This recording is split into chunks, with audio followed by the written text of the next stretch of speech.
Why are so many people sad at this moment of time of Sefirat Haomer? Why are we growing beards? What's happening over here? When the Ramban tells us between Pesach and Shavuot, on one side you have Pesach, on the other side you have Shavuot, and in between it's like a Chol HaMoed. In fact, Pesach and Shavuot are connected because Pesach we came out of Egypt, but we were not really free. We only really became free when we received the Torah. Okay? You can have a guy who's just come out of prison and he's been there for 20 years. He's made a lot of friends over there and he comes out 20 years later. 20 years ago, there was no iPhone. 20 years ago, the internet was at the beginning. 20 years ago was a different world. And he's been stuck inside the prison for 20 years. He comes out. He doesn't know how to manage himself. He's not really free yet. He needs to learn to adapt, and then he becomes free. The Jewish people came out of Mitzrayim. They were free, but they were only really free at the end, meaning on Shavuot, when they received the Torah. Because the Torah is the manual to teach us how to adapt to this world and to become close to Hashem. There's a story about, in the time of Pressburg. Pressburg was a great city with a lot of Jews, and there was a lady who always understood the importance of Kaddish. Kaddish, lo aleinu, when somebody passes away, so it's important to say Kaddish. And she convinced her husband, who was wealthy at the time, and she said, listen, we need to donate money. She went to the yeshiva, and she said to the Rosh Yeshiva, I want you to appoint one boy, two boys, a few people to say Kaddish. To say Kaddish? Why? Why do you have to say Kaddish? Say Kaddish for somebody that has passed away and doesn't have any relatives. Or somebody that's passed away and the relatives are not religious and nobody's saying Kaddish for them. I want you to do that and I'm going to pay you. Pay you £50 a week per bocha, whatever it is at the time. And you'll be okay. The yeshiva said, okay, we'll do that. It's a fantastic initiative. Big tzaddiket. We'll do it. And they did it 1 year, 2 years, 3 years. And people were saying Kaddish. Unfortunately, this lady, her husband passed away. And as you know, in those days, the husband was the only income bearer. He was bringing in all the income. And she had no idea how to run a business. And slowly, she had a few children, including 2 older girls who were getting a bit older. And she needed to start to marry them off, but slowly, she was not having any money. It was very difficult. And she needed to wind down on her, commitments. She has a commitment. So she wound down on this and that, and she sold this and that, but the commitment of Kaddish, she kept. She kept on giving the money to the yeshiva. And at one stage, she went to the bank, and she was very sad, because basically, she didn't have enough money for the week. She didn't know how she was going to do it. And she sat on a bench and she was praying to Hashem. She was crying out to Hashem.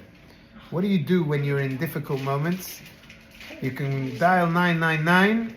You can do whatever you want. But Hashem is, was, and will be. He is always around. Hashem is always there. And if you forget that, then when the difficult moments come, you're in trouble. But if you remember that, Shiviti Hashem lenegdi tamid ki mimini balemot. When I have Hashem opposite me, I'm not going to falter. Gam ki elech begeit salmavet. Even if I go in the death valley, Hashem will protect him. Hashem is my shepherd. Hashem ro'i. So she cries out to Hashem. She cried out to Hashem. And as she finishes crying, a guy comes and sits down next to her and says, what's the matter? She said, listen, I got my 2 daughters to marry off, a dowry, 100,000 each one for a dirah, for a flat, for a place, for this. Who's going to want to marry my daughters? And that. She says, I need so much money. How much money do you need? So she said, what does it matter to you? How much money do you need? I need 300,000. The guy takes out a checkbook.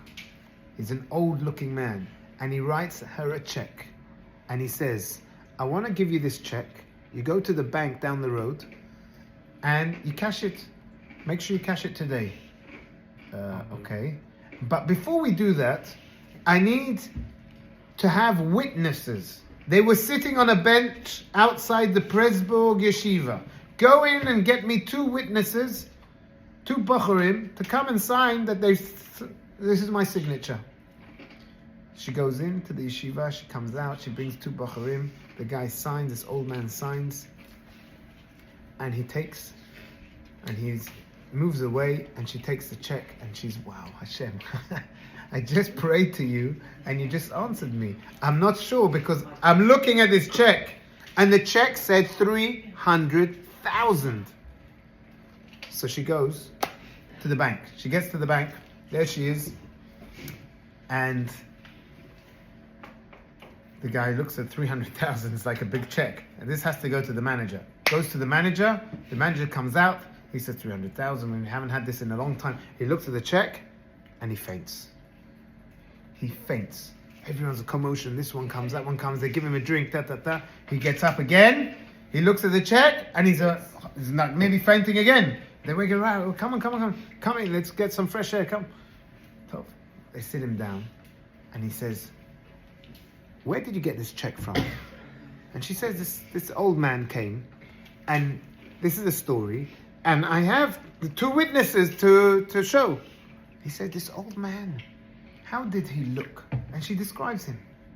And then he goes to his office. He comes out with a picture. And he said, is this the guy? And she says, yes, that has similar. He's a bit younger in the picture, but that's similar to the guy, yeah. He goes, wow. And he nearly faints again. He said, what is it? What is it with you? What's the matter? He said, let me explain to you something. This man is my father. My father passed away a year ago.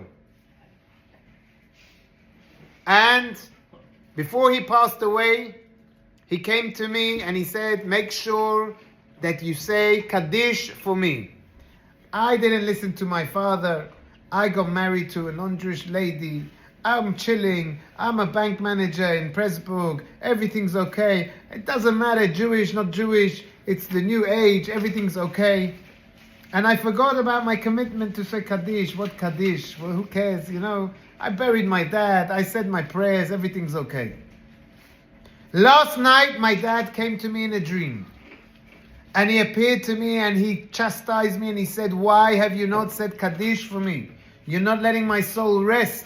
Why have you not said Kaddish? And I woke up and I thought this is a joke. I went back to sleep. And again he came to me in a dream. Why have you not said? And in my dream I answered, Dad, what do you want? Kaddish, not Kaddish. He said to me in the dream, I'm going to send you somebody who is saying Kaddish for me and you're going to take care of them. And this morning you come with a check signed by him to me. I can't believe this. He cashed the check and he gave it to the lady. He then went home and told his wife, and eventually she became Jewish and he lived a religious life afterwards. We're in the Sefirat Haomer. The Sefirat Haomer is very, very, very good time, but it's high voltage. If you put something into a plug and it's high voltage, it's got to have the voltage. If it doesn't have the voltage, it's going to burn, it's going to blow. But if it has, then it's going to glow. This is the Sefirat Haomer. This is the between Pesach and Shavuot. Do we have the glowingness or do we have, God forbid, the opposite? Are we taking care of one another? Look at this lady. She cared so much for other people. She went and gave of her own money of an initiative that didn't... Who heard of such a thing? Somebody's going to say Kaddish for somebody, and she kept it going even though she couldn't afford. Where do we get these people? We all have the koach within us. We all have the power within us to change and to get together. And when we do, then we turn the time that we're in from a time of avelut, of difficulty, into a time of simcha. And in the future, this time will be a time of simcha. It will be a happy time, as it was in the past, pre-Rabbi Akiva times.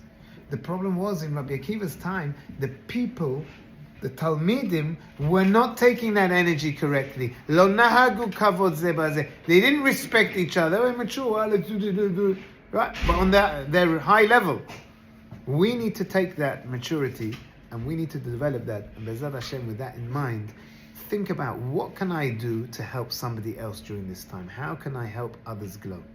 B'Shem Hashem Naseh v'Natzliach.